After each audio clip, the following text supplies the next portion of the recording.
నువ్వు ఏదో పని చేయటం వల్ల నీకు ఆత్మజ్ఞానం రాదు. నువ్వు మేడ కట్టావనుకో మంచిదే, ఆత్మజ్ఞానం రాదు.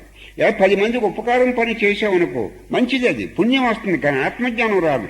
ఆత్మని ధ్యానం చేసి ఆత్మను స్మరించి నువ్వు ఆత్మ కోసం జీవిస్తాంటే, ఆత్మ కోసం మాట్లాడుతాంటే, నువ్వు ఏ పని చేసినా ఆత్మ కోసమే నీ కాలానంతా వెచ్చిస్తుంటే, అప్పుడు ఆత్మ కూడా అనుకుంటే వీడు నా కోసమే బతుకుతున్నాడని, అప్పుడు అయ్యా ఆత్మజ్ఞానం.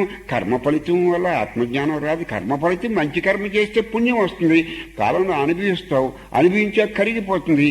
ఏదో చేయటం వల్ల నీకు మంచి ఫలితం రావచ్చు, అదృష్టం రావచ్చు, కానీ ఆత్మజ్ఞానం రాదు అర్జున. ఏం వండర్ఫుల్గా చెప్తున్నాడండి. జ్ఞానం మోక్షం కర్మ ఫలితం కాదు. నేను జ్ఞానాన్ని మేళ కట్టేస్తాను నాకు మోక్షం వచ్చేస్తుందంటే అలా రాదండి. పుణ్యం వస్తుందో అనుభవిస్తే పోతావు, అనుభవించాక పోతుంది. అది నువ్వు యానం డబ్బు ఉందని యానం నిండా మేళ కట్టేస్తే నీకు పుణ్యం రావచ్చు, జ్ఞానం రాదు అర్జున.